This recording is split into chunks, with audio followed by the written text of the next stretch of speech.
Muy buenas tardes, mi nombre es María Mercedes Ortega. En esta oportunidad vamos a compartir las modificaciones del marco general de regulación para las cooperativas del sector de ahorro y crédito, que hace poco el Consejo Directivo del INCOD ha modificado a través de la resolución 22.668.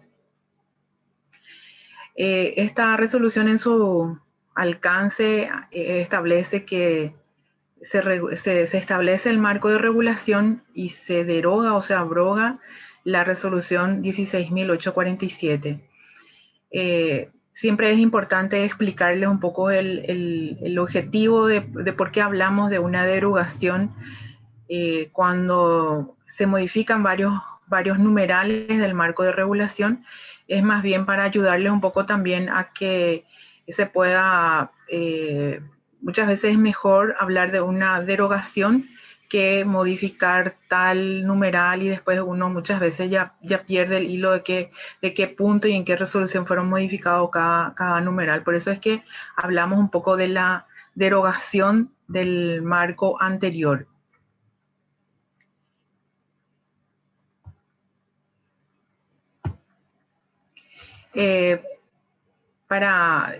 O sea, antes de empezar, digamos, siempre es importante recordar que el marco de regulación está clasificado en capítulos. En total tiene 19 capítulos el marco de regulación. En el primer capítulo se establecen las disposiciones generales. En ese capítulo se habla de a qué cooperativas les afecta este marco de regulación. También se establecen la forma de tipificar en este capítulo de las disposiciones generales.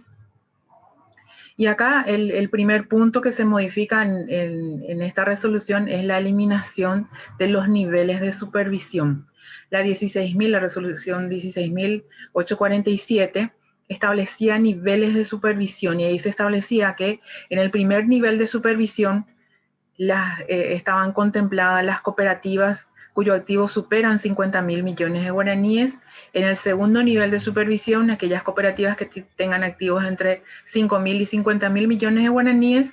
Y las de tercer nivel, aquellas cooperativas cuyos activos tengan inferiores a 5.000 millones de guaraníes. Eso es lo que se ha eliminado. ¿Por qué? Porque una resolución anterior del año 2018 establece que va a regir la supervisión basada en riesgos. ¿Qué implica eso? Que de acuerdo a los colores que de la alerta temprana surja, el INCOD va a emitir, o sea, va a fijar, digamos, las supervisiones, ya sea supervisando o fiscalizando las entidades cooperativas. Si tiene un color amarillo, bueno, tiene digamos, un seguimiento más permanente y obviamente si tiene un color rojo, la cooperativa está con más riesgo y debería el INCOD aplicar medidas más estrictas como una fiscalización o una intervención. Por eso es que este punto de niveles de supervisión ya no tiene sentido incluirlo dentro del marco de regulación, por eso se ha optado por eliminar. El otro punto dentro de este mismo capítulo se modifica respecto a la retipificación. Cuando se habla de la retipificación, o sea, aquellas cooperativas que pasan de una categoría a otra, ¿cuáles son los requisitos que deben cumplir estas cooperativas? Aquellas cooperativas que bajan su nivel, por ejemplo, estaba como tipo A, esa cooperativa de ahorro y crédito baja a nivel o a la tipificación B. El marco de regulación establece que debe mantener las exigencias ya cumplidas como cooperativa tipo A, ¿sí? Si ya tuvo una auditoría interna, debe seguir con esa auditoría interna. Si cumplió esos requisitos en cuanto a límites establecidos en los indicadores financieros, debe seguir cumpliendo con esos requisitos.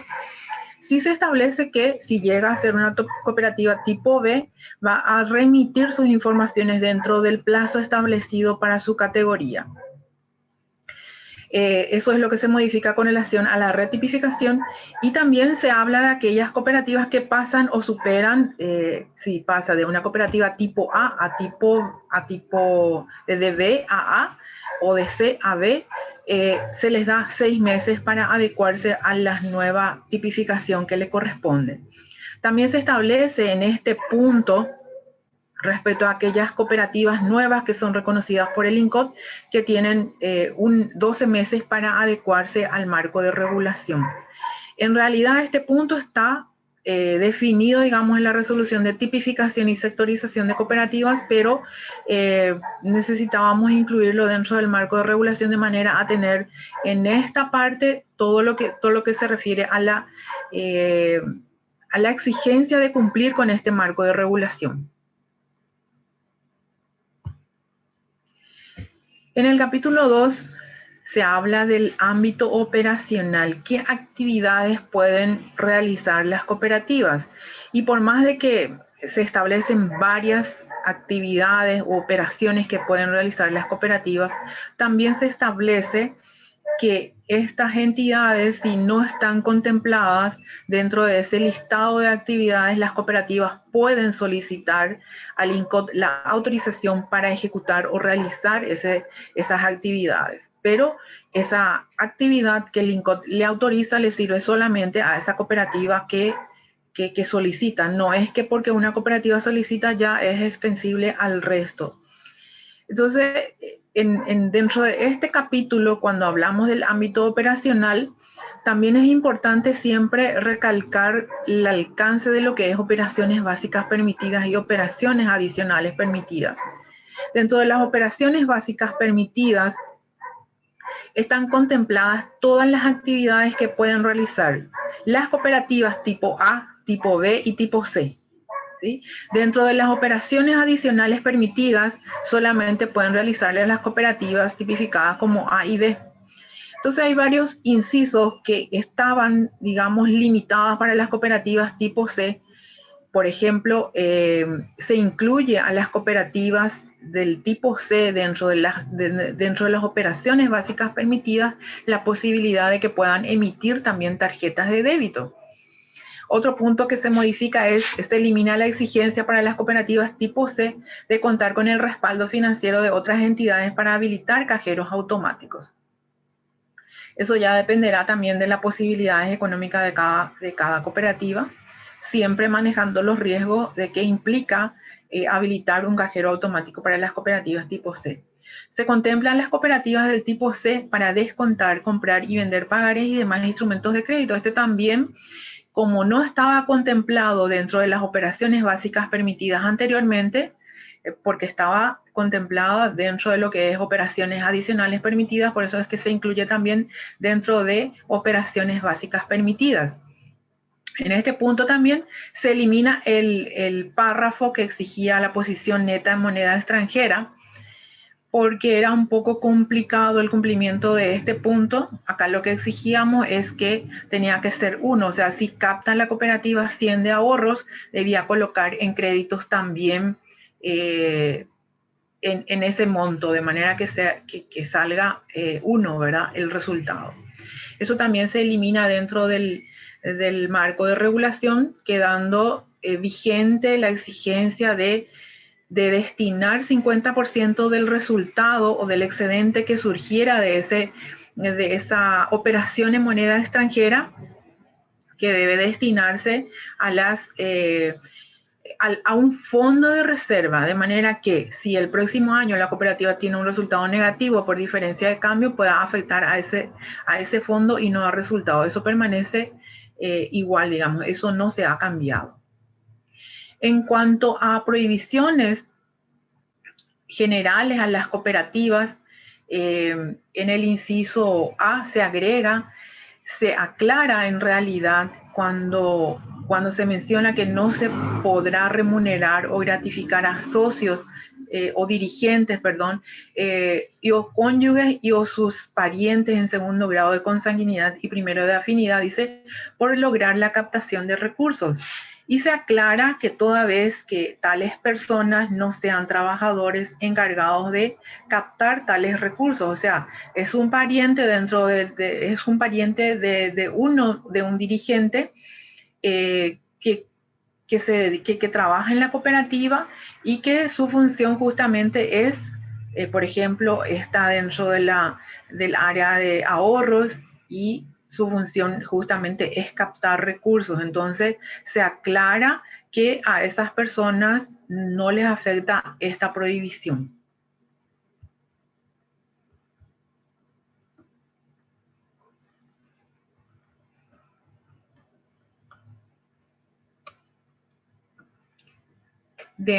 Otra prohibición, digamos, dentro de lo que es este punto, prohibiciones a los administradores, dice. Estaba en el inciso I, utilizar indebidamente o divulgar informaciones sujetas a reserva. Y se aclara a qué tipo de informaciones se refiere. Un ratito, por favor. Esto es lo que actualmente está vigente y dice: el Consejo de Administración dejará en acta claramente cuáles son las informaciones que tendrán este tratamiento y las condiciones de las mismas, dice. Y el párrafo que se elimina ahora dice: las decisiones y acuerdos deberán ser comunicados al INCOP al día siguiente hábil a su adopción. Asimismo, el Consejo de Administración informará en forma continua acerca de los avances realizados en la negociación a fin de que el INCOP establezca el tiempo máximo de la reserva en la información, dice. Entonces, este era un punto quizás que las cooperativas, en primer lugar, no cumplían y nosotros tampoco controlábamos el cumplimiento de esto porque realmente es un poco complicado. Por eso es que se ha decidido eliminar esta parte del inciso. En el capítulo 3, que se menciona, o sea, se establecen sobre la solvencia patrimonial, se establece, se incorpora el párrafo en el 3.5, que aquellas cooperativas que incumplan este índice deben presentar un plan de capacitación dentro de los 30 días siguientes al cierre del ejercicio económico financiero. ¿Por qué esto? Porque muchas veces vemos que las cooperativas no cumplen con este indicador muy importante para la entidad, porque dentro de lo que es el patrimonio efectivo, lo que implica tener un patrimonio efectivo, está regulado todo lo que se refiere al índice de concentración de créditos, la concentración de ahorros, el monto que debe controlar la Junta de Vigilancia. O sea, el patrimonio siempre es importante y cuanto más solvencia patrimonial tenga la cooperativa, obviamente es mejor porque significa que tiene recursos propios para cubrir posibles pérdidas en sus activos. Entonces, aquellas cooperativas que incumplan este índice del 10, 12 y 15 exigido a las cooperativas tipo A, B y C, se establece que deben presentar un plan de capacitación. ¿Qué sería, por ejemplo, un aumento en las reservas? O sea, el plan podría incluir un aumento en las reservas. Estos son solo ejemplos, ¿verdad? No está así establecido en el marco de regulación. Otro punto podría ser aumentar la cantidad de certificados de aportación a integrar. Generalmente los estatutos dicen que la asamblea decidirá la cantidad de certificados a integrar durante el ejercicio, si es 1 o si es 2 anualmente o si es 3. Entonces eso también se puede presentar como plan de capitalización para mejorar el patrimonio y obviamente el índice de solvencia patrimonial. También otro punto sería capitalizar el retorno sobre operaciones y compensación sobre aportaciones. En este tiempo que el INCOP ha emitido, o sea, ha autorizado a las cooperativas a distribuir excedentes y a ejecutar su plan de trabajo y su presupuesto en este año por la dificultad de realización de las asambleas, hemos visto casos de cooperativas que realmente son muy prudentes porque el resultado, la gran mayoría de las cooperativas han decidido no pagar el excedente, sino capitalizar y crear un fondo de contingencia. Ese tipo de decisiones en este tiempo difícil yo creo que les va a ayudar porque van a necesitar quizás mejorar el patrimonio y que no se vea tan afectado por esta situación que en realidad nos afecta a todos. En el capítulo cuarto, cuando se trata, tratamiento y manejo de la liquidez, en este punto, anteriormente el marco de regulación establecía 7% de liquidez, el índice de liquidez era del 7% con relación a todo lo que capta, ¿verdad? Caja, fondo, bancos, cuenta corriente, incluso las inversiones, contratos de ahorro a plazo fijo, si es que esos contratos contemplan la posibilidad de que se pueda disponer el efectivo, o sea, que el contrato permita la disponibilidad inmediata, también se podía sumar a los efectos del cálculo de la liquidez.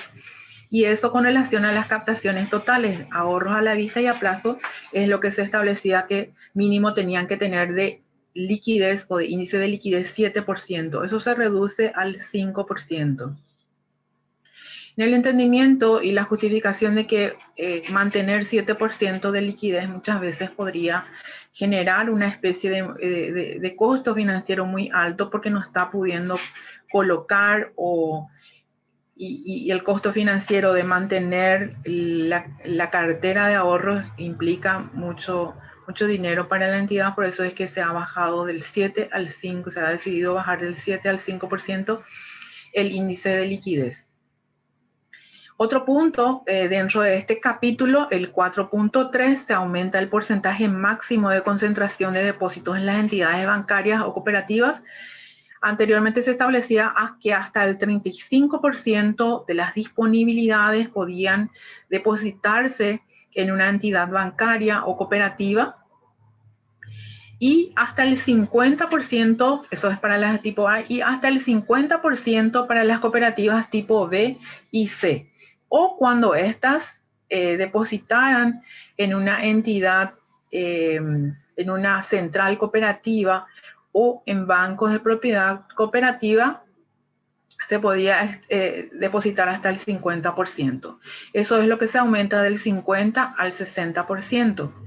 Obviamente, cada cooperativa y un punto dentro de este capítulo también habla de que las cooperativas deben fijar políticas y procedimientos en cuanto al depósito, o sea, dónde van a realizar sus depósitos, deben tener unas políticas establecidas por la institución. ¿Qué implica eso? Que la cooperativa tiene que definir qué requisitos debe cumplir esa entidad para que la cooperativa pueda depositar ahí.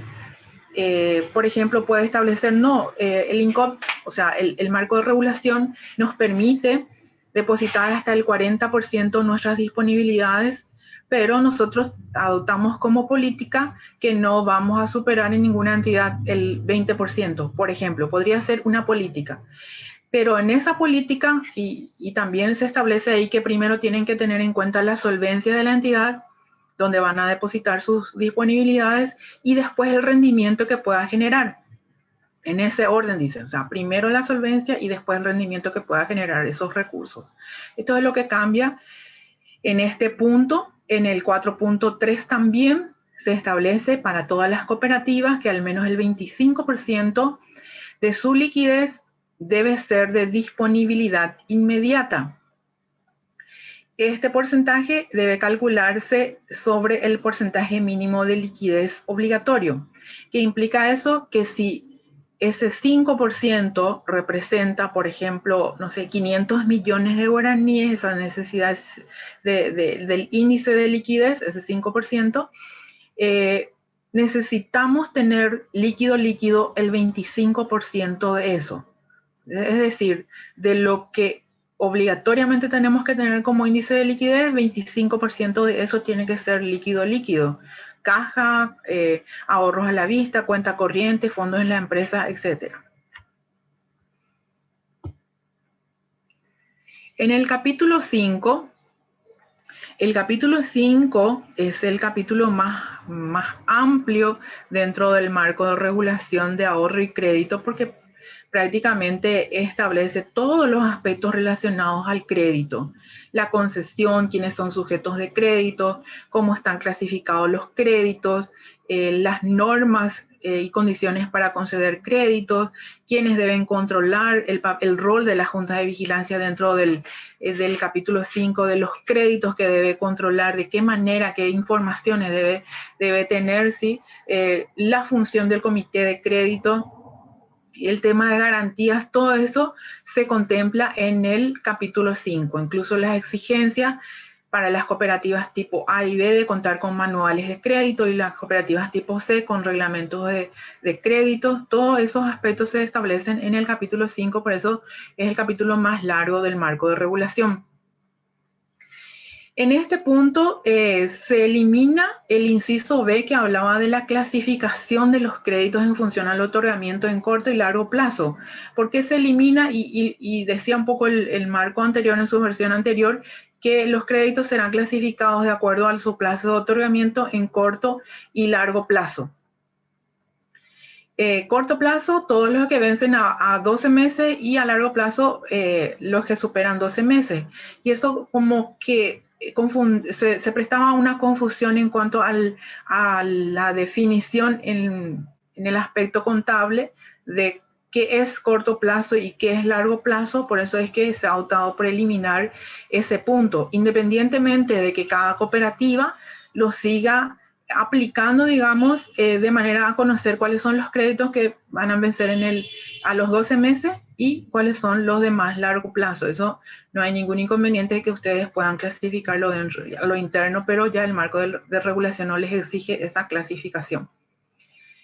En el 5.5, en relación al tratamiento del conflicto de interés en la actividad crediticia, a los créditos a miembros de estamentos electivos, comités auxiliares, gerentes y empleados, se modifica de acuerdo a una propuesta también que ya ha realizado el sector de producción y que nos pareció interesante también porque siempre hubo quejas un poco en este sentido, de que todos los créditos concedidos a miembros del Consejo, la Junta, el Tribunal, comités auxiliares y empleados, todos tenían que aprobar el Consejo de Administración y eso muchas veces generaba una especie de, digamos, de dificultades por un monto, no sé, no decimos insignificante, pero sí un monto relativamente pequeño, pero sí tenía que por esta disposición ser aprobado por el Consejo. Por ejemplo, créditos de empleados, ¿verdad? Entonces se clasifica ahora y se establece que aquellos créditos de miembros de estamentos electivos, comités de crédito, entonces solo comité de crédito, gerentes generales y gerentes de áreas, que las solicitudes de estos sean aprobados por el Consejo de Administración. Y las otras solicitudes de otros comités auxiliares y empleados deberán ser aprobados según reglamentación de cada cooperativa. ¿Qué implica eso? Que las cooperativas, de acuerdo a su reglamento de crédito, va a definir si esos créditos a otros comités auxiliares, por ejemplo, si el gerente aprueba hasta 5 millones, hasta 5 millones puede conceder créditos a miembros de comités auxiliares o empleados, ¿sí? A eso se refiere. Y cada cooperativa define cuáles son los niveles de aprobación dentro de la estructura. Hay cooperativas que dicen no, que solamente el consejo aprueba los créditos. En otros casos, nos mencionan los directivos que el Consejo de Administración no aprueba los créditos, ¿sí? Le deja esa facultad a los gerentes y eso ya depende de cada cooperativa. Sobre eso no está nada regulado y cada cooperativa define en su reglamentación cómo lo va a realizar. A eso se refiere que dependerá del reglamento interno de acuerdo a esos niveles de aprobación para que se puedan aprobar esos créditos.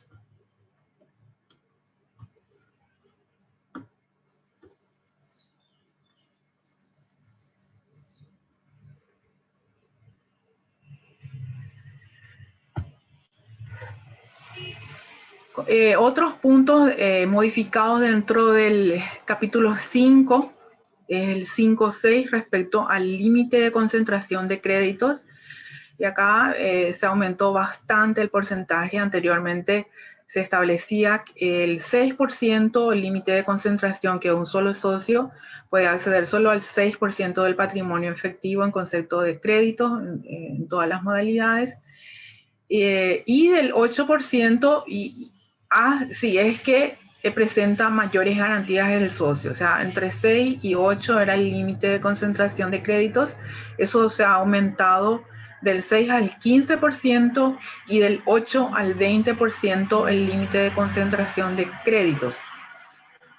En el 5.7, en el inciso J, respecto a la quita de intereses moratorios y oponitorios, se ha agregado los casos de refinanciación y cancelación, porque anteriormente se establece que no se podrán otorgar, o sea, no se podrá conceder quitas de intereses moratorios y oponitorios, salvo casos de refinanciación y cancelación, decía el marco en su versión anterior, y se ha agregado también a aquellos que se podrán realizar quitas a aquellos créditos en mora que superan 365 días de mora y realice pagos parciales.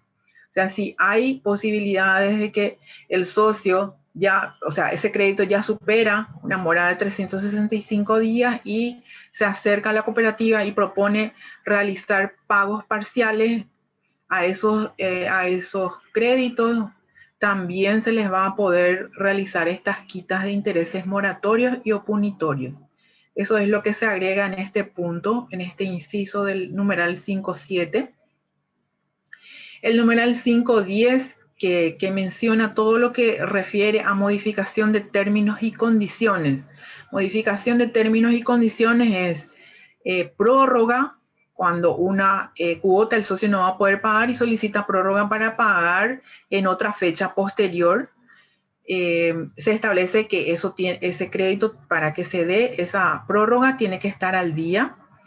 Y también se establece que esa prórroga no podrá concederse más de 2 prórrogas, dice, porque en realidad si el socio tiene problemas de pagar esa cuota el 15 de cada mes, porque recién cobra el 30, obviamente lo que conviene es cambiarle la fecha de vencimiento. Entonces, por eso se limita que hasta 2 veces nomás se puede realizar eso. La otra modificación de términos y condiciones es la ampliación de plazos. Y en la ampliación de plazos se modifica porque anteriormente decía que se tenía que presentar con 2 semanas de anticipación al vencimiento del plazo, la nota, ¿verdad? Eso es lo que se modifica, se elimina en realidad, ¿verdad?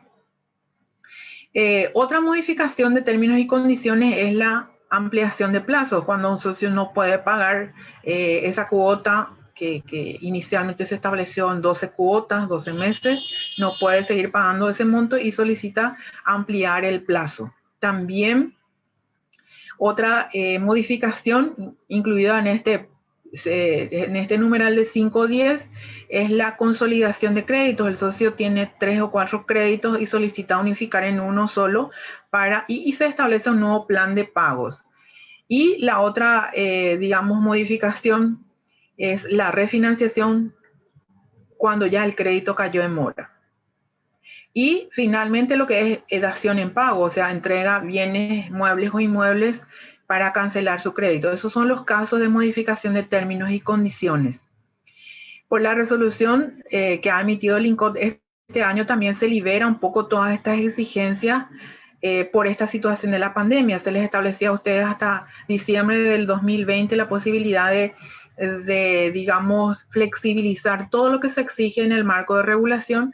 Eso implica que ustedes incluso podrían darle plazo de gracia hasta de 1 año, incluso dice esa resolución, ¿verdad? Y siempre acá es importante siempre recalcar que la cooperativa y el socio también necesita conocer quizás cuáles son las posibilidades que tiene. ¿Qué implica, por ejemplo, una ampliación de plazos? Que el socio debe presentarse a la cooperativa y presentar su su situación de manera que la cooperativa le busque las soluciones más adecuadas a su realidad, antes de que caiga en mora para poder beneficiarse de todos estos, de las posibilidades que le da el marco, ya sea prórroga, ampliación de plazos, consolidación, ¿sí?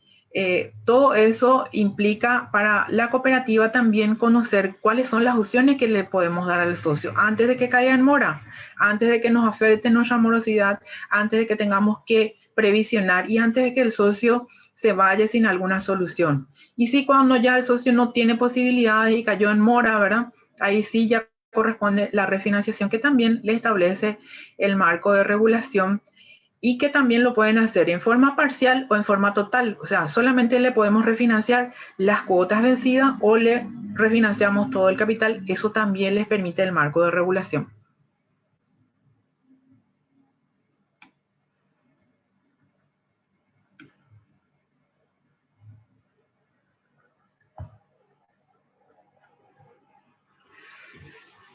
Otros puntos modificados dentro del capítulo 5, en el 5.12, cuando se menciona, o sea, cuando se está en el punto que se establece sobre integración de expedientes de crédito, se establece en el marco de regulación que las cooperativas deben tener integrado todos los expedientes de crédito y detalla una serie de documentaciones que deben tener dentro de lo que es el expediente de crédito. Y se agrega un párrafo que quizás le sea útil a las cooperativas a partir de ahora por lo que representa también. Y se podrán igualmente adoptar el uso de firmas digitales en sus procesos internos de aprobación de créditos y otros servicios, adoptando las medidas de seguridad conforme lo establece la ley número 4017/2010, el decreto reglamentario y las reglamentaciones vigentes en la materia. En este caso, los expedientes de crédito, dice, podrán constar en formato digital. Sin embargo, todos los documentos en los que conste la obligación asumida por el socio, ya sean pares, contratos, hipotecas y otros, deberán constar en formato papel y tener las firmas originales de los obligados. O sea, ya cada cooperativa va a definir de acuerdo a sus posibilidades de tenerlo de esa forma, de digitalizar o de utilizar firmas digitales. Eso ya dependerá de cada cooperativa, pero sí se establece cuáles son los documentos que sí o sí debe contemplarse. Obviamente los pagarés, contratos, los pagarés e hipotecas o escrituras obviamente no forman parte del expediente de crédito por una cuestión de seguridad, pero acá se aclara en este punto de cuáles tienen que ser en formato papel, digamos, y con firmas originales. En el 5.16, normas generales para la venta de cartera u otras negociaciones.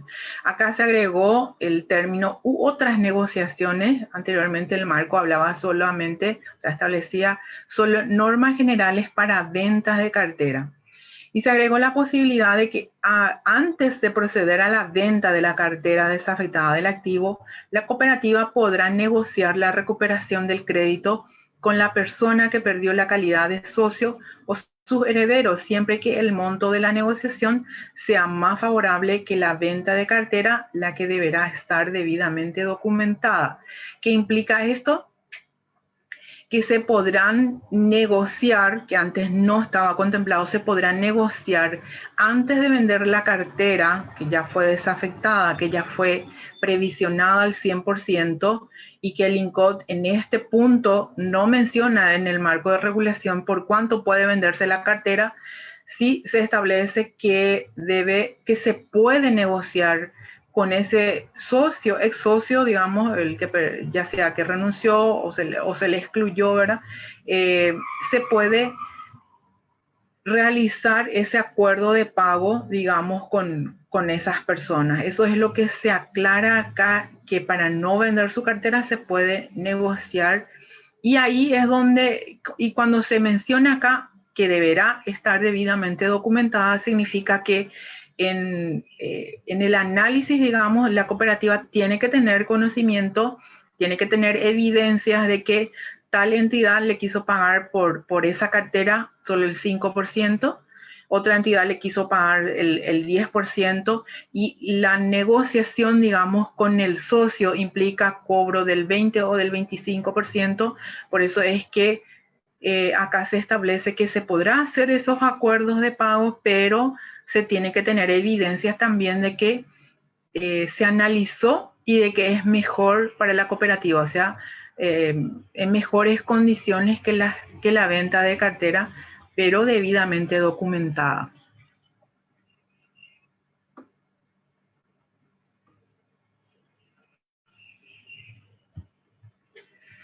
En cuanto al capítulo sexto, que hablamos de las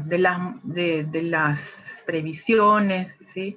En este punto, el 6.4, en cuanto a las deducciones admitidas para el cálculo de las previsiones, se establece que en el inciso A, numeral 3, se aumenta para los bienes inmuebles del 70 al 100% el valor de tasación como deducibles para la previsión de cartera. Anteriormente se tomaba solo el 70% del valor de ese bien para deducir a los efectos de la previsión correspondiente. Eso se aumentó al 100%.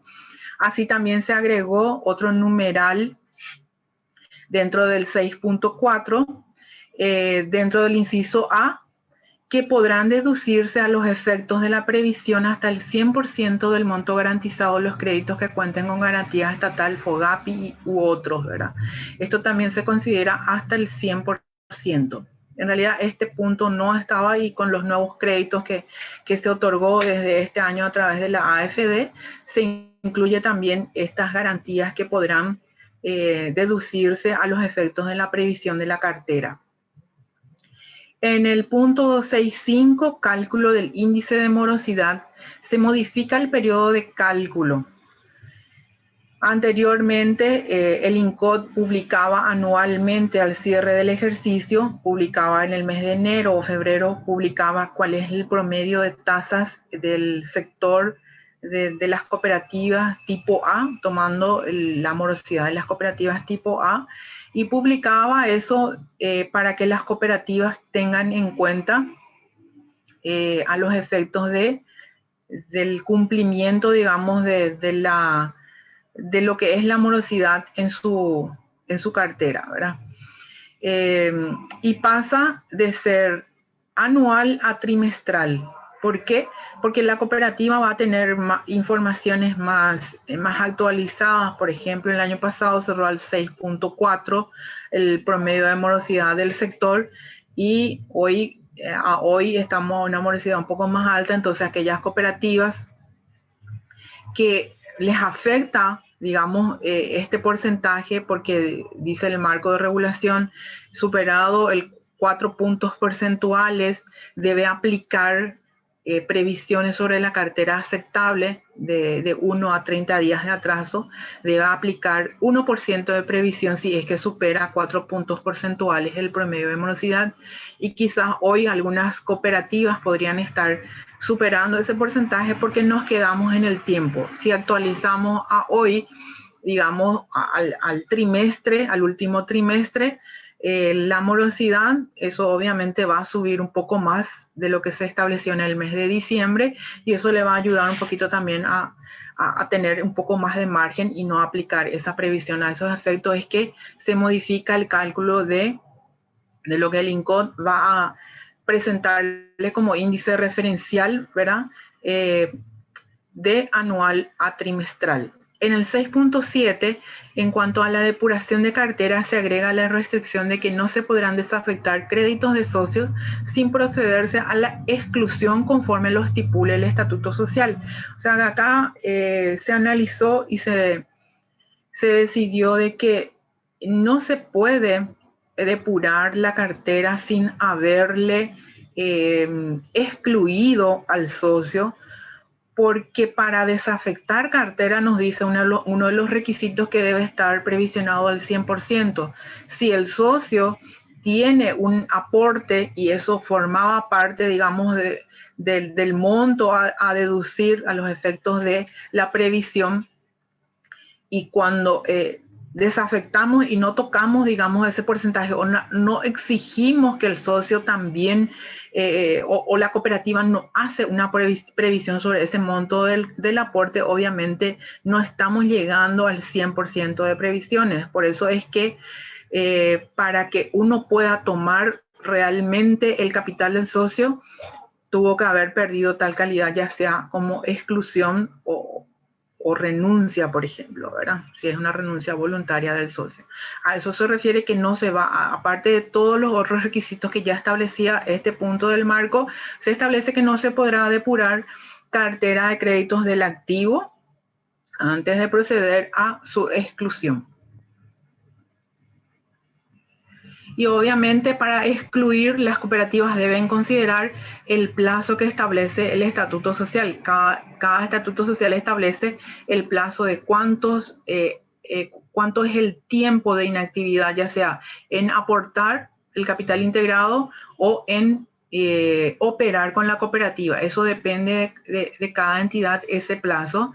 Y la ley establece que debemos darle 30 días al socio para que se pueda regularizar esa situación. En el capítulo 7, previsiones sobre otros activos de riesgo, se modifica, anteriormente se establecía que se debía aplicar la previsión sobre el monto de la inversión. O sea, una cooperativa que tiene acciones, por ejemplo, en una sociedad anónima, y esa sociedad anónima tiene pérdidas, se le exigía aplicar la previsión sobre el monto total de la inversión. Y eso de repente ha generado un inconveniente a la cooperativa, porque en realidad quizás lo que le exigimos a la entidad que previsione, por ejemplo, que previsione, no sé, 300 millones de guaraníes, y la pérdida de la sociedad es solamente 100 millones. O sea, en realidad le estamos pidiendo que previsione mucho más, porque le estamos diciendo que previsione sobre toda la inversión. Y eso es lo que cambia un poco también, y se establece que se va a considerar, digamos, la pérdida que tiene esa sociedad con relación a la inversión. O sea, se va a considerar el patrimonio y cuánto, digamos, es esa pérdida que le afecta al patrimonio de la entidad, porque eso es lo que va a afectar, digamos, a las inversiones. Y se establece, por ejemplo, si es a partir del 50%, que es la pérdida, se va a establecer 30% de previsiones. Ese es un cambio también sobre otros activos de riesgo, que generalmente son acciones en otras empresas y otras inversiones, ¿verdad? En el capítulo 7 también se establece previsiones sobre otros activos de riesgo. En el 7.3, en relación a las previsiones sobre bienes adjudicados o recibidos en dación de pago, se amplía de 12 a 36 meses el plazo para enajenar bienes y proceder a la previsión en caso de lograrse la venta. Aquí es un cambio importante y beneficioso, creo, para las cooperativas, porque en la versión anterior se les exigía a las cooperativas que si ustedes recibían bienes en dación de pago y no lo vendían, no lo enajenaban dentro de los 12 meses, se tenía que aplicar las previsiones de acuerdo al porcentaje y los plazos, ¿verdad? Eso es lo que se modifica y se amplía de 12 meses a 36 meses. La posibilidad de que si a los 36 meses no llega a enajenarse, ahí sí empezaría la cooperativa a previsionar sobre esos bienes.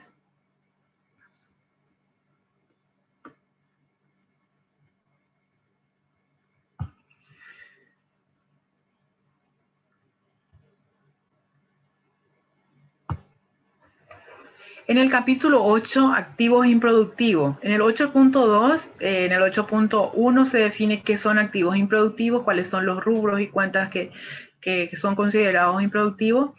En el 8.2 se establecen niveles de activos improductivos, se aumenta del 10 al 12% y se considera como indicador referencial. Anteriormente el límite era 10%, el límite como activo improductivo, y ahora eso se modifica, se aumenta al 12% y se va a considerar como indicador referencial. Y acá siempre es importante que la cooperativa también identifique cuáles son sus activos productivos y cuáles son sus activos improductivos. Por más de que sea referencial, la cooperativa se va a dar cuenta con los resultados que no le conviene tener un activo improductivo muy elevado, y porque eso va a reflejar en su resultado, en su excedente, y obviamente si es que no tiene suficiente ingreso va a afectar incluso y podría hacer pérdidas. Por eso se les deja un poco esa libertad, pero las cooperativas tienen que tener esa capacidad de identificar cuáles bienes del activo productivo debemos mejorar para mejorar nuestra gestión también. Se agrega la posibilidad, en otro punto se agrega la posibilidad para las cooperativas del tipo C de superar ese índice con la autorización del INCOT. Esto no estaba permitido anteriormente, por eso se incluye eso como una posibilidad, porque antes solamente las cooperativas tipo A y tipo B podían superar ese porcentaje. Se elimina la exigencia de contar con la disponibilidad financiera de 2 puntos porcentuales más del índice de liquidez para comprar inmuebles o realizar otras inversiones no financieras. Esto también se elimina dentro de lo que es niveles de activos improductivos. En el capítulo 9, todo el capítulo 9 establece requisitos y condiciones para captar ahorros. Respecto al límite individual en las captaciones se modifica también estos porcentajes. Se modifica unificando los porcentajes para todo tipo de cooperativas al 20%. Anteriormente se establecía para las cooperativas tipo A 15% y para las cooperativas B y C se establecía 20%. Con esta modificación se unifica todos los tipos de cooperativas en 20%. Este es el cambio establecido en el capítulo 9.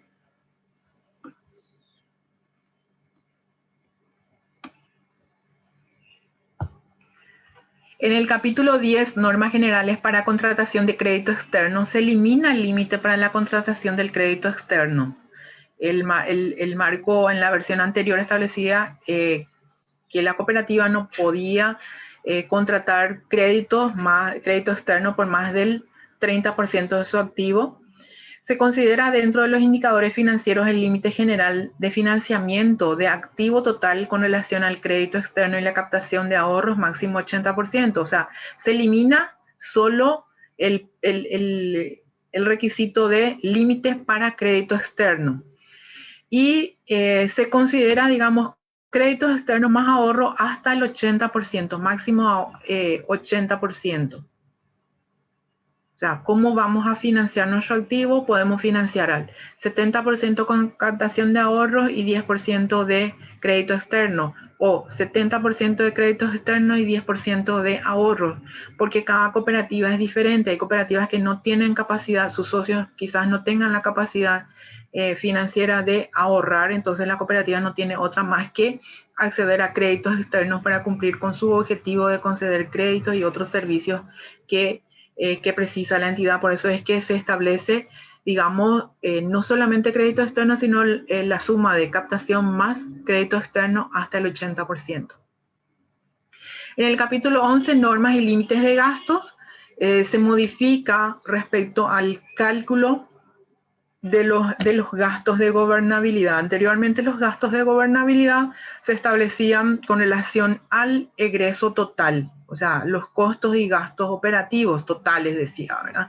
O sea, cuanto más aumento los gastos, tengo posibilidades de pagar más dietas. Eso es lo que se modifica ahora y se establece los gastos de gobernabilidad, gastos en concepto de dietas al Consejo de Administración, la Junta, al Tribunal, los comités, los gastos de sesión, todo lo que implica los gastos de gobernabilidad con relación a los ingresos totales, ¿sí?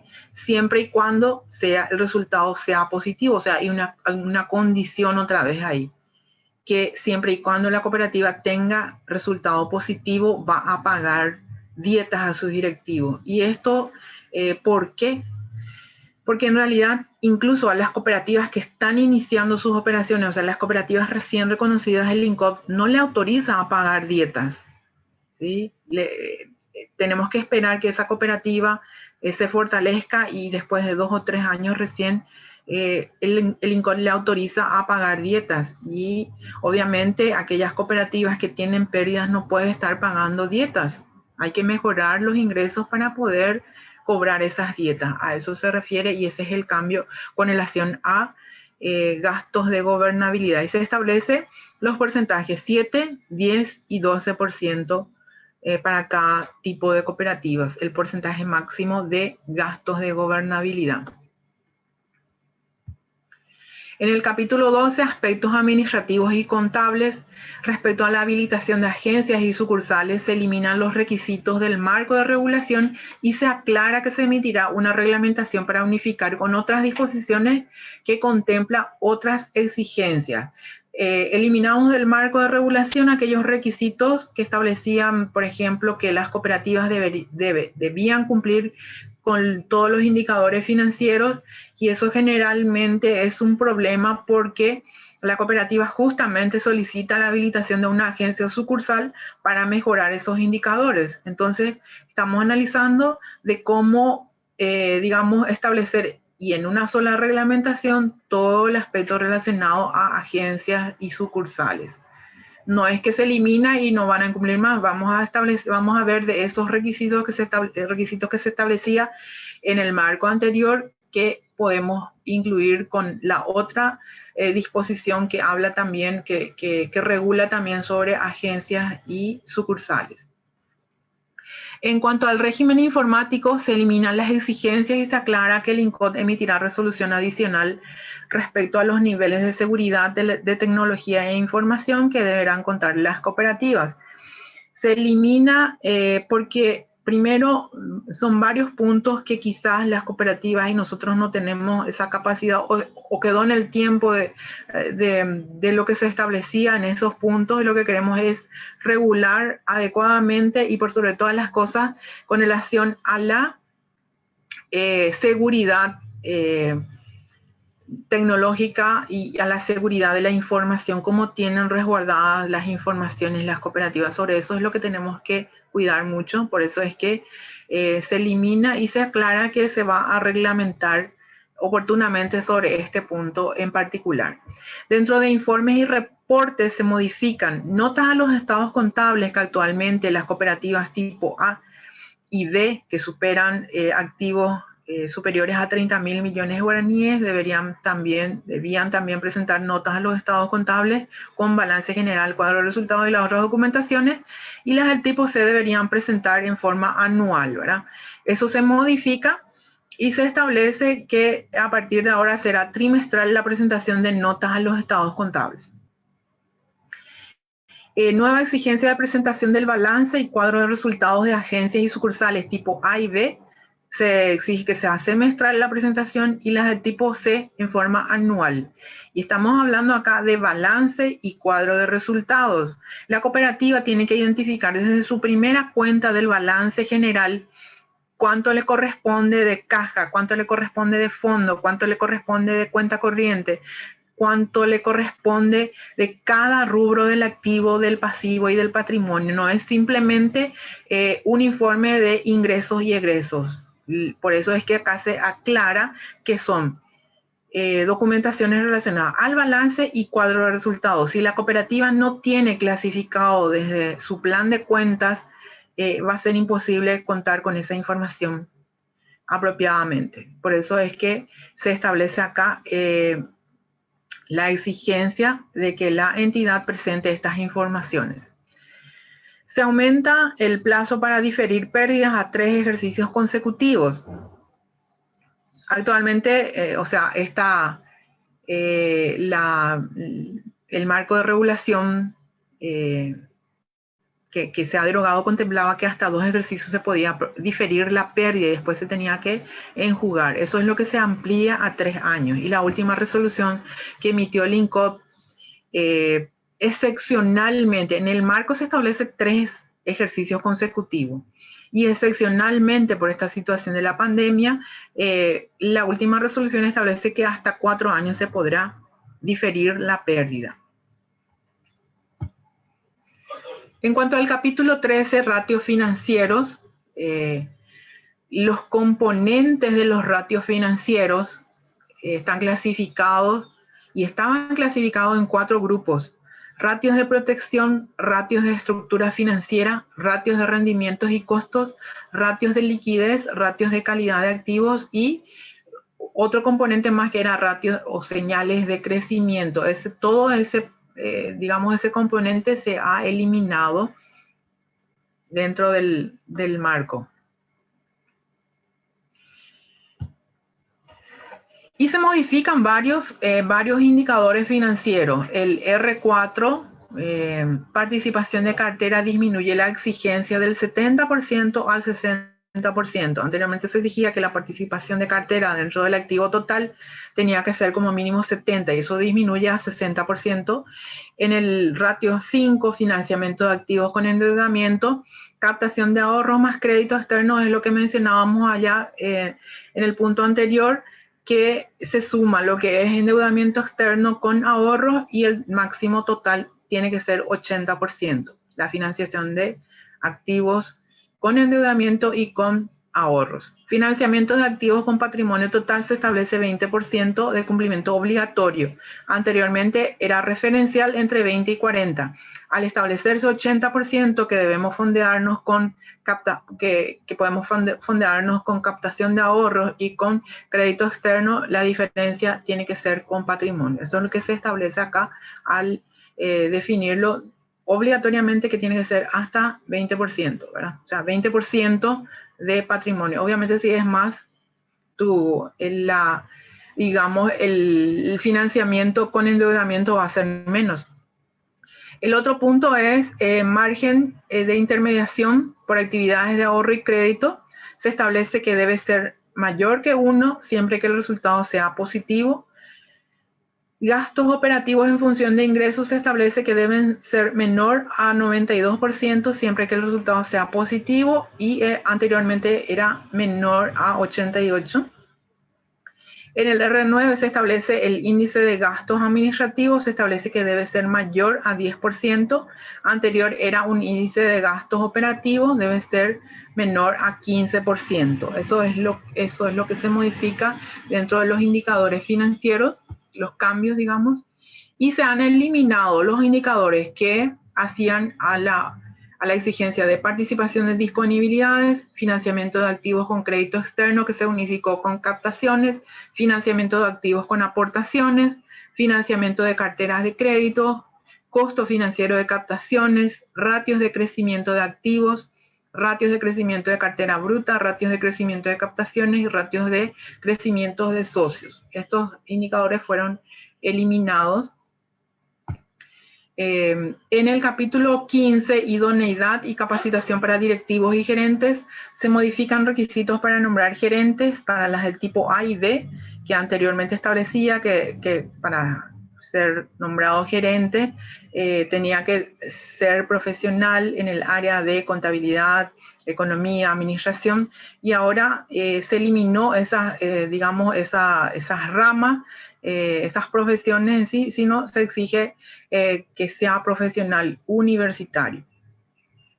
Para las del tipo C se establece que para nombrar gerente no se exige de que sea profesional universitario, pero sí que tenga idoneidad para ocupar el cargo. Y esa idoneidad va a ir adquiriendo y va a demostrar con los cursos de capacitación que realiza la persona. En cuanto a los requisitos para ser directivo, se agrega la exigencia de estar al día con sus obligaciones sociales y económicas asumidas en la cooperativa como un requisito para ser directivo. Y también, por más de que sí es medio obvio esto, en el sentido de que, bueno, para ser electo tiene que estar en el padrón como un socio que está al día en el cumplimiento de sus obligaciones. Pero acá lo que cambia es que si el dirigente llega a atrasarse en sus obligaciones económicas y sociales, tiene que solucionar o tiene que pedir permiso hasta que solucione. Eso es lo que dice este punto del marco de regulación también. Otro punto que se incluye es la exigencia mínima de capacitación obligatoria requerida por el INCOS, o sea, estos cursos de 20 horas mínimas que tienen que hacer los directivos.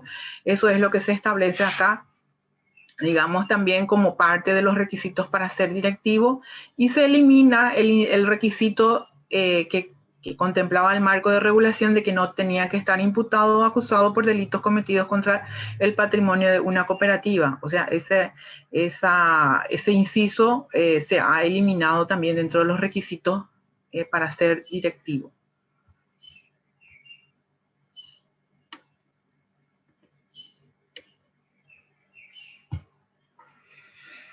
En el capítulo 16, lineamientos de auditoría interna y externa, en el marco de regulación para las cooperativas de producción se ha incluido que las entidades, las empresas auditoras o los auditores podían realizar auditorías hasta 5 años, digamos, en concordancia con lo que establece la SED. O sea, en la SED se establece que los auditores puedan realizar hasta 5 años. Eso se incluyó dentro del marco de regulación de producción. Y para las cooperativas, para el marco de regulación de ahorro y crédito, se ha incluido hasta 3 años, que podrán realizar de 2, que decía anteriormente, a 3 años actualmente, con esta modificación. En relación a las normas de auditoría interna, se establece que aquellos que hayan desempeñado funciones en el ámbito contable o administrativo en cooperativas puedan ser nombrados como auditor interno. La exigencia anterior era que la persona para ser auditor interno en la cooperativa tenía que tener por lo menos 2 años de experiencia en auditoría interna. Y muchas veces en las cooperativas podemos tener empleados muy capaces, muy competentes ya, pero que no trabajaron en auditoría interna, pero sí tienen mucho conocimiento de la cooperativa, sabe todo el proceso de la cooperativa, por eso se incluyó eso de que se pueda incluir, se puedan nombrar también auditores internos a esas personas que tengan conocimiento, que tengan experiencia en el ámbito contable o administrativo en las cooperativas. Entre las funciones de auditoría se elimina la exigencia de que la verificación de la información financiera, comercial, contable y social proporcionada sea fidedigna. Es una exigencia demasiado para la auditoría interna, en el sentido de que ni siquiera una auditoría externa menciona en su informe que esa es la información fidedigna, ¿verdad? Siempre está mencionando que los estados contables presentan razonablemente la situación económica, patrimonial y financiera. O sea, tomando la muestra, ellos deducen de que presenta razonablemente. Por eso es que se ha eliminado esa exigencia para el auditor interno de que toda la información que se presenta tienen que ellos verificar de que sea fidedigna. Se elimina asimismo la exigencia para los auditores internos de presentación de todos los informes dentro de los 10 días siguientes al cierre del mes. Se establece que deberán presentar en forma mensual, y eso cada cooperativa va a definir el plazo, pero sí dentro del mes. No decimos todos los documentos, todos los informes, porque ya depende, digamos, de la posibilidad de cada cooperativa, pero sí debe presentar en forma mensual. Y ustedes, cada cooperativa, definen ese plazo, si es dentro de los 15 días después del cierre, 20 días, etcétera.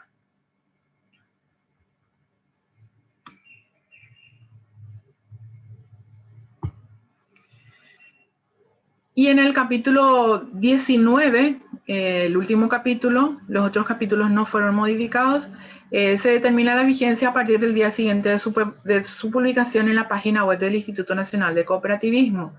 Creemos que todo lo que implica este cambio más bien favorece a las cooperativas y quizás les ayude más a cerrar de manera más real, digamos, este año 2020. Por eso es que se establece que la vigencia es inmediata. Quizás algunos puntos, por ejemplo, si la cooperativa que tiene agencias y sucursales no tienen balance clasificado de la manera como se solicita, obviamente va a necesitar quizás más plazo. Entonces, en esos casos, la cooperativa ya en forma particular podría pedir prórroga para cumplir con ese requisito, porque eso sí implica un poco más de necesidad de tiempo para adecuarse desde su plan de cuentas y contar con esas informaciones de balance general y cuadro de resultados apropiadamente como tiene que ser. Tiene que manejarse esas agencias y sucursales como una cooperativa más. que cumpla, que sea rentable por sobre todas las cosas y que cumpla con los objetivos establecidos en cada entidad. Bueno, hasta ahí es la presentación. Muchísimas gracias por la atención y bueno, estamos a disposición siempre para aclarar las dudas. Muchísimas gracias a la cooperativa judicial por esta oportunidad también y éxitos a todos en sus gestiones. Muchas gracias.